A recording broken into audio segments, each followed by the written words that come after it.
নমস্কাৰ আপোনালোকে চাই আছে কেৰিয়াৰ হাই বিউটি চেনেল মই ৰঘুল আমি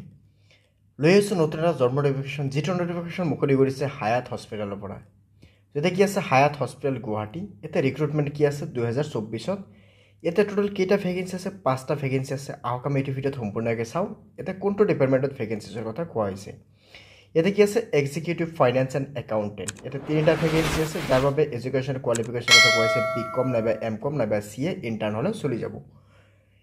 ইয়াতে এক্সপিৰিয়েন্সৰ কথা কোৱা হৈছে 2 to 5 ইয়াৰ্ছ এক্সপিৰিয়েন্স থাকিব লাগিব মিনিমাম তাৰ লগতে কি আছে ফাৰ্মাচিষ্ট এছিষ্টেণ্ট ইয়াতে কেইটা আছে পোষ্ট দুটা আছে ইয়াৰ বাবে কি আছে এইচএছ বা গ্ৰেজুৱেশ্যন কমপ্লিট কৰা হ'ব লাগিব লগতে এক্সপিৰিয়েন্স থাকিব লাগিব 2 to 5 ইয়াৰ্ছ ফাৰ্মাচী এক্সপিৰিয়েন্স থাকিব লাগিব এতিয়া ইয়াতে চাওঁ এটা আমি কেনেকৈ এপ্লাই কৰিম ইয়াৰ বাবে ইণ্টাৰেষ্টেড আৰু ইলিজিবল কেণ্ডিডেটে মেইল কৰিব পাৰে CVটো মেইল কৰি পঠাব পাৰে নাইবা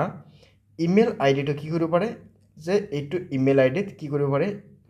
আপোনালোকে যে এইটো ইমেইল আইডিটো লিখি ল'ব যে recruitment.hayathospital@gmail.com নাইবা আপোনালোকে CVটো গৈ কিনে ডাইৰেক্ট আপোনালোকে তাতে ছাবমিট কৰি আহিব পাৰে ইয়াৰ বাবে লাষ্ট ডেট আছে 8 তাৰিখ 9 মাহ 2024 ওকে সো বন্ধুসকল আমি এনেকুৱা ধৰণৰ জব নটিফিকেশ্যন আমি আপলোড কৰি থাকোঁ আপোনালোকে এনেকুৱা ধৰণৰ নটিফিকেশ্যন পাবৰ বাবে চেনেলটো ছাবস্ক্ৰাইব কৰি ল'ব লগতে বেল আইকনটো দবাই ল'ব সো আমি আকৌ লগ পাম পৰৱৰ্তী ভিডিঅ'ত ধন্যবাদ